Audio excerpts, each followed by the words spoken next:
Alright guys, as you can see we made quite a bit of progress since last video. I came in, I got the flooring done, and then I came in and I laid linoleum down on it. So we've got some nice linoleum, and I got that glued down to the plywood so that it's not just sitting there. Got all the bubbles out, it laid out nice. Then I started on the frame. As you can see, go back here. As you can see, I got it framed in. I'm using, let's see, these are the actual measurements, about 3/4 inch by 4 by 8 is what I'm using, and I'm just cutting them down to the various sizes as needed as I run across it. Gone through all of these. This bottom board's not in yet, but I've got all of these pocket screwed together.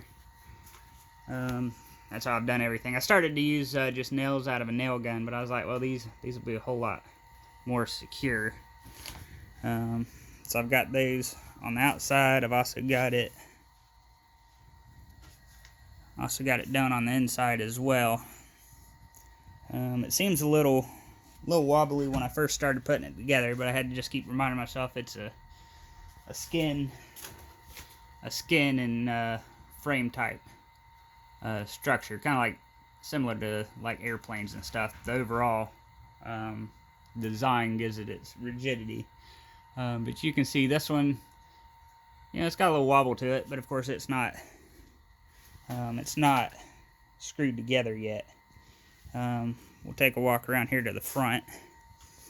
I've got right here, I'm gonna have a window. I got a porthole window here, 14 inches going in. So I've got that framed out. I've started doing a little bit of cross bracing here, and you can see it's screwed together top, bottom, and side. You see on this side, I give it a good shake. Yeah, the whole trailer moves. But the actual structure itself, it's really secure. So definitely feeling a whole lot better about that, and especially when I get the plywood on the inside and the outside, it's gonna be really strong. So that's where we're at now with it. I've got some more braces to do. I put a lot of notes on it as to you can see like down here, marked out the center of the window and some measurements. Got it marked where the window is going to be. On the other side, I've got it marked where the top of the door is. I've also noted where I'm going to put outlets and what for. There's going to be a wall here. This side's going to be a bathroom. I got a camp-style toilet I was going to put in it, but that one was a little too small, with it only being 4 foot tall. So I went online and I found this one. It had really good reviews, and it's only about 12 inches tall compared to the other one, which is like closer to 18, 19 inches tall.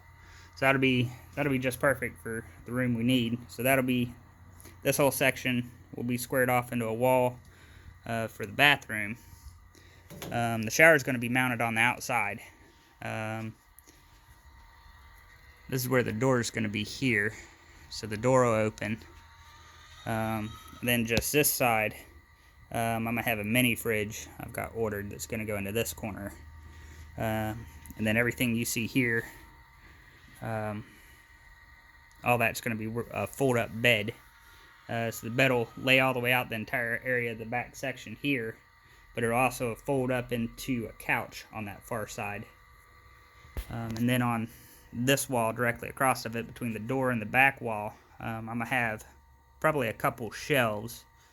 And that's where I'm going to put, I've got like a 3-in-1, it's called a 3-in-1 breakfast station I found on Amazon. But it comes with a coffee pot built into it, and it also has a toaster oven and a griddle on top. So I'm hoping that works out pretty cool, because that's kind of a nifty little setup. I think that'll be perfect for something small like this. Great for on the road. So hopefully it works out. We'll know probably next week when I get that in. But that's about what I got for now. A couple more notes I put on it. I got to run some wiring. So I've noted where I got a porch light that's going to be just this side of the door. Then I've noted on here that I need to have 120 volt outlet over near this back corner. I haven't determined 100% where I'm going to put it yet, because I've moved the air conditioner back here, is where I'm going to design it and install it. It's going to be back here.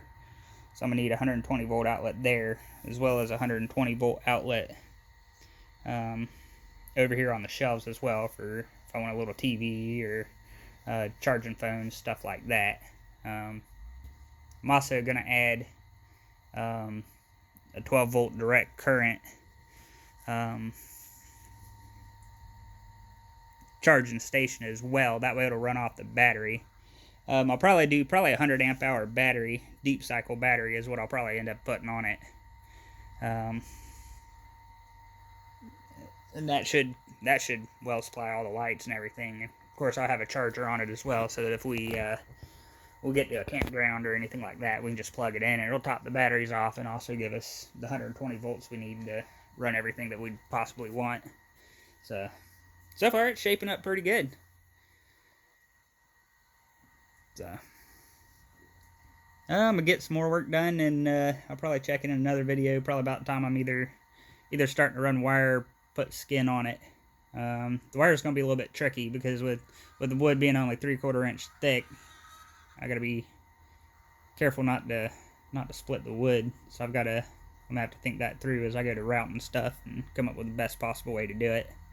I thought about taking a router and just notching the edge of the wood, just probably 1/8 inch or deep or whatever, just deep enough for the wire to lay through it, and then getting just a little bit of flat plate aluminum or something, and maybe steel putting over it, and just as something to protect it and strengthen that part where I've notched it. So that's kind of what I'm thinking. So far it's shaping up. So thanks for watching. We'll see you in the next video.